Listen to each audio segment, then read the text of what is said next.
seria pior que um cristão passivo carregando a indiferença. Uau. Tem uma frase, eu não me lembro de quem é essa frase, que o crescimento do mal é o silêncio das pessoas do bem. É algo assim. Eu tô parafraseando. Martin Luther King. Eu ia citar ele, só que fiquei com medo de Martin errar. Luther King. É mais ou menos isso, né? Isso a mesmo. frase. Sim, um cristão, ele... Eu não diria agressivo. Em que sentido seria esse agressivo, né? O que ele está querendo dizer com isso? Por exemplo, um cristão ser indiferente quanto ao aborto, por exemplo, eu não acho que nós devemos ser indiferentes. Nós devemos nos posicionar quanto a isso. Agora, existem alguns cristãos que a agressividade deles é a respeito de tudo em vários tempos. Não tem nenhum tipo de meio termo, né? Tem temperança. Não tem temperança. Quase um canhota. Hã? Quase um canhota. Exato. Então, quando nós olhamos para o fruto do Espírito, um destes citados ali é justamente o amor, a alegria, a paz, a paciência, a bondade, enfim, são 7, se eu não me engano, né? Então... Oi? Perdão. É os frutos do Não, Espírito. esses são frutos Fruto do do Espírito. Espírito, Ô, abençoado. irmão, se você não sabe do que tá falando, não interrompa. Aproveita que você tá à toa aí, pesquisa no Google pra nós então, Não, abençoado. vamos ver. Dá pra gente ver aqui. Vai lá. Desculpa, nossa, tomei no Esse meio é agora, hein? o homem Tomei Bíblia. no meio. Não, imagina. Gostei, Bruno. Olha, viu? Pesquisa no Google. Pode deixar que eu procuro da Bíblia aqui. Eu fui xingar ele, Bruno. Fui xingar você. Vamos lá. Gálatas 5:22. Entretanto, o fruto do Espírito é amor, alegria, paz, paciência, amabilidade, bondade, fidelidade, mansidão e domínio próprio. 9. Boa, Cristian. Boa. Boa. Você acabou de desbancar o Bruno e um ego ao mesmo tempo. Ai. Mas, cara, ó, ali, por exemplo, a pergunta do Bruno eu entendi de uma maneira talvez diferente, porque pergunta é um negócio interessante, né? Uhum. Ele pergunta ali, um cristão ele poderia ser agressivo e bondoso? Poderia, porque é um instinto humano isso daí. E aí tem os frutos do Espírito que transformam a gente, mas o instinto humano nosso é exatamente assim. Não é porque você é cristão que você vai ser bondoso. Você só é bondoso quando você tem o fruto do Espírito. Aí, em algum momento, porque em algum momento, às vezes, você se torna uma pessoa normal. Aí ele pega e pergunta ali, ó, seria pior que um cristão passivo carregando a indiferença? Porque o cristão passivo carregando a indiferença, esse é um problema. Esse é pior. Entendi. Esse é um problema. É melhor agora. Né? Porque assim, eu entendo... Vamos lá, hoje eu estava conversando com o pessoal da empresa sobre isso. Sobre quem eu sou, por exemplo. E, cara, uma das maiores dificuldades que eu tive quando eu me converti, quando Deus me chamou, foi de lidar comigo mesmo. Então, com as coisas que eu sentia, com a raiva que eu tinha dentro de mim, com aquela coisa que eu pensava, eu olhava ao meu redor, dentro da igreja, porque, assim, por mais que as pessoas demonstrem, e às vezes não são, mas dentro da igreja demonstra ser o melhor, né, o melhor povo, assim, da face da terra. Uhum. Que é normal isso daí, é comportamento. Mas daí eu pensava, caramba, por que eu não consigo ser diferente? E às vezes eu buscava em Deus, falava, Deus, tira de mim esses sentimentos ruins que eu tenho, tira essas coisas e tal. Porque eu era muito assim, sabe, encanadão com as coisas. Uhum. Sempre fui assim. E ainda hoje sou. E daí eu lembro, cara, que por eu passar por essas dificuldades, isso que eu tô falando que eu tinha 18 anos, cara, eu tava na neurose com a vida. Tudo estava errado e tinha que tentar colocar as coisas no lugar. Abre seu parênteses que você foi um jovem problemático ainda, né? Completamente problemático. Mas daí, cara, chegou um tempo que eu comecei a pensar, caramba, será que Deus existe? Olha só, que utopia. Porque se Deus existe, por que Deus não tira isso dentro de mim? E eu já era líder de louvor, cara, na igreja onde eu fazia parte. E um belo culto, né? A gente fala essas coisas assim, você pensa essas coisas e Deus esquadrinha os pensamentos, ele sabe de tudo, né? Antes mesmo que a palavra venha à nossa boca, ele conhece tudo. Exato. Um belo dia me veio um pregador lá do Rio de Janeiro, o reverendo Marcos Davi, se não falo memória. E o cara pregando, cara, nós fizemos louvor, uma bênção e tal. Aí o cara pregando, ele, no meio da pregação, cara, assim, ele parou, falou, irmãos, vamos ficar em espírito de oração? Daí ele começou lá. Irmãos, aqui dentro da igreja, Deus está mostrando para mim que tem uma pessoa aqui que não acredita que ele existe. E, irmão, eu queria que você viesse aqui na frente. Aí pensa, Pronto. Como líder de louvor, você acha que eu ia? Como que levanta? Você acha que eu ia? Tava sentado lá no finalzão, já falei, mas não vou. Mas não vou mesmo. Expor, né? Tem. Levantou um irmão e foi. Pensei, É outro. show de bola, não sou eu, né? Aí, cara, o irmão chegou lá na frente e o pastor pegou e falou bem assim, irmão, se você quiser ficar aqui, eu vou orar por você, mas não é você que Deus está mostrando para mim, não. Irmão, você vai vir aqui ou você quer que eu chame você pelo seu nome? Aí pronto, não dá mais. Cara, foi o pior corredor que eu passei na minha vida, irmão. Santo Deus. Isso eu tô falando de sentimento, assim, cara, porque... Forte isso, hein? Primeiro que você tem que deixar de lado o seu orgulho, né? Para você passar num corredor onde as pessoas vão estar te julgando, porque você é o líder do louvor. Como é que você desacredita que Deus existe? Exato. E eu entendo o comportamento, o pensamento contrário das pessoas, porque eu pensaria isso de qualquer um. Sim. Cara, eu passei naquele corredor, a hora que eu cheguei na frente, o pastor pediu para eu olhar para ele, cara, e a mensagem de Deus para mim foi bem assim: o que o meu passado não poderia profetizar o meu futuro. Ou seja, quem eu fui, eu fui. Eu poderia escrever uma história diferente. Era só eu esquecer daquele momento. E daí eu pensei, eu não vou deixar de ser quem eu sou, cara. Não vou acordar um belo dia e pensar, uau, eu estou no Alice no País das Maravilhas, né? Mudei de vida, sou outra pessoa, sabe? Não vai acontecer isso daí, cara. Isso daí só acontece no mundo fantástico de Bob, porque no mundo real não acontece. Você sempre vai lembrar das coisas, o inimigo vai usar sempre das coisas para trazer à tona aquilo que você já foi um dia. E ele é bom nisso. Ele é muito bom nisso. E, cara, pra mim, essa foi a melhor frase que eu poderia ouvir de Deus, cara. E veio direto na minha dor. Aí eu pensei, poxa, eu posso ser quem eu sou. Só que eu posso escrever uma história diferente. E é o que eu tenho feito, cara. E isso há... Quantos anos atrás aí? Agora dá uma galera de anos aí, cara. 28 anos atrás, mano. A gente tá pra você agora, 97 ou 98, né? Exatamente. Época. Eu lembro dessa conversão. Então, assim, aquela frase aquela pergunta que o Anderson colocou, pra mim ele faz sentido porque eu sei quem eu sou, né? E eu sei quem eu me tornei. Então, assim, você ser um cristão não significa que você vai ser um cara gente boa o tempo todo. Você continua sendo humano. E continua sendo pecador, inclusive. Continua sendo pecador, cara. Isso você falou tudo. Eu tenho um ponto sobre isso aí, né? Na questão dessa pergunta do Anderson, né? Eu acho que ser agressivo nem tanto. Eu acho que tem que ser posicionado e incisivo. Se trabalha, se carrega algo na vida da gente, que dependendo de como você for pôr para fora da palavra de Deus sobre o chamado, essas coisas assim, que se não tiver for incisivo, não ter uma palavra forte, não ser meio... Não funciona. A questão do segundo ponto que ele fala sobre... eu concordo com ele, cadê?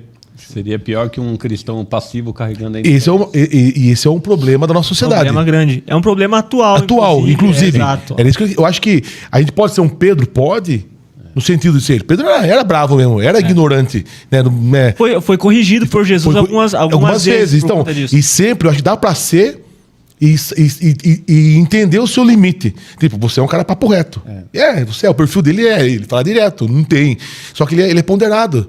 Né? Ele sabe ouvir, ele conversa. Eu acho que esse tipo de agressividade nesse sentido sim funciona. Agora, o segundo, jamais. Para a sociedade atual nossa, o cristão que se posiciona, vamos lá. Eu perdi de novo aqui, pessoal. Aqui. Seria pior que um cristão passivo. Esse aí, ele presta um desserviço. Como cristão na sociedade. Estando na sociedade, não como crente. Ele pensando. Mas às vezes entendendo que ele está fazendo a coisa certa, né? Que é o pior. Exato. A gente não precisa ir muito longe, mas se só pensar no nosso trabalho, por exemplo, na empresa, onde você trabalha, na sua escola, na faculdade, muitos cristãos, eles carregam essa indiferença dentro de si, ao ponto de parecer que eles nem são crentes, né? Nem parece que são cristãos. Eles não se posicionam, eles não falam, tá acontecendo tudo de errado, estão falando tudo de errado, e você continua lá, um sorriso no rosto, como se fosse tudo normal, como se estivesse aprovando tudo aquilo. Não, essa indiferença não pode haver no nosso meio. E mais um ponto aqui que, para complementar, depois você pode dar umas pauladas em mim se quiser.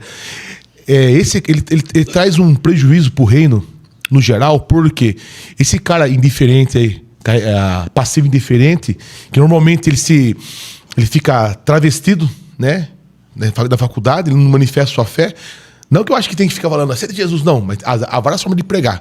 Principalmente com o bom testemunho e com a boa fala, com o bom posicionamento. Aí quando ele é descoberto como esse passivo indiferente, quando ele é descoberto, normalmente o passivo indiferente, ele não dá um bom testemunho. Ele não quer que a turma descubra que ele é passivo e indiferente, para não descobrir que ele é cristão, para não descobrir que ele é músico. Pode ver, normalmente... Não, é praticamente uma regra, com alguns pontos fora da curva. O ponto fora que eu falo é o cara que é a personalidade, o cara que carrega um transtorno, né, que muda um pouco, é um cara mais introvertido. Mas em sua maioria dessas pessoas que carregam a indiferença e a passiva é porque não querem ser descobertos. E qual que é o problema que traz isso aí? Porque quando ele é descoberto que é cristão, ele traz um desserviço para o reino. Porque daí nós caímos para o mundo na generalização. Todo crente não presta, todo cristão não presta, todo mundo é assim. Esse cara, esse perfil, o passivo e indiferente, que normalmente ele é porque tem rabo preso, dá mau testemunho, ou é covarde mesmo também, né? Uma boa, talvez seja uma ótima palavra para isso. É covardia. Porque não quer se posicionar. Fala, Cris. Segura o raciocínio aí. Segura o raciocínio, Bruno. Viramos assunto aqui do nada. É o seguinte, eu enfrentei uma questão de um cristão indiferente. Perdoei ele, tenho contato com ele ainda hoje, mas aconteceu um fato que quando eu estava também na escola, né, a gente saía no intervalo, a gente ia no shopping, que era próximo ali, e eu sempre comia um lanche, o pessoal estava bebendo uma bebida, eu nunca aceitava a bebida. Vou polemizar aqui, não é porque é pecado. Não que eu considero a bebida pecado, mas eu tenho uma questão como Daniel não queria se contaminar com as coisas do rei lá, eu tenho essa questão com a bebida. Eu não me contamino. Se para mim é pecado, né? Se eu ver o outro pecando, eu vou pecar também. Acaba sendo que acumula e se torna pecado. E eu não queria. E ele nunca também aceitava, por ser também evangélico. E um belo dia, ele vai e fala assim, pode pegar mais uma torre que eu vou tomar também. Olhei para ele, você vai tomar também? Eu vou tomar também. Aí todo mundo que estava na mesa ali, só tinha nós dois de evangélicos. Todo mundo ficou um climão assim, olhou para ele. O pessoal falou assim, pega só uma torre mesmo. O pessoal já foi dispersando. Aí quando voltamos para a sala, o pessoal falou assim, viu, que nada a ver o que o cara fez lá, né, mano? Nada a ver o que ele fez, você foi certinho, nós estamos com você. O cara que estava errado. Então todo mundo percebeu, não foi a atitude dele. Ele quis ser, talvez, ali no momento de se enturmar com o pessoal. Socializar, mas ficou mais feio ainda para ele. Tentou ser popular e ficou mais feio ainda para ele ainda. E você levanta um assunto, né? Que o cristão, o jovem, né? E tá no assunto ainda, cara. É a questão, né, dos desafios, né, do cristão em ambientes. Essa questão da necessidade de ser aceito, de se socializar. E às vezes leva o cara para um caminho que não tem volta, né? Dessas conversas que nós tivemos lá na empresa, junto com o pessoal, que ali somos todos cristãos, só que cada um de lados diferentes, né? De igrejas diferentes e tudo mais. E a conversa era sobre isso, cara. Porque tem na palavra, né, que fala, se você beber, você escandaliza seu irmão, então não beba. Se você for comer e vai escandalizar seu irmão, então não coma. Né? E cara, essa fala do Christian, ela é muito... Tem pessoa que às vezes não se dá a ideia, não se preocupa com isso, né? Por exemplo, você chegar aqui, vamos imaginar, você está num podcast onde todo mundo está ali e você tem uma posição de, vou tomar essa cerveja aqui, tá tudo certo. Não tá tudo certo, cara, tá tudo errado. Vou tomar esse vinho. E não é nada em respeito à bebida. É respeito faz relação com o testemunho. Sim, verdade. Né? Verdade. O que vocês falaram a respeito do bom testemunho do cristão no meio de uma sociedade que é perversa, que vive no pecado, né? Essa é a grande diferença, como o Fabrício havia falado naquele momento. Embora ele já tinha tido talvez um encontro com Cristo, mas ele ainda tinha coisas, né? Porque o cristão ele ainda é um pecador, né? Inclusive esses dias atrás eu estava conversando com jovens lá na igreja em um momento de ministração da palavra e nós estávamos falando sobre Colossenses, o livro de Colossenses, capítulo 2, se não me falha a memória. E aí nós falávamos ali um pouco a respeito exatamente disso. O cristão, ele continua sendo um pecador, embora ele agora recebeu sim, ele morreu para o pecado e agora vive para Deus.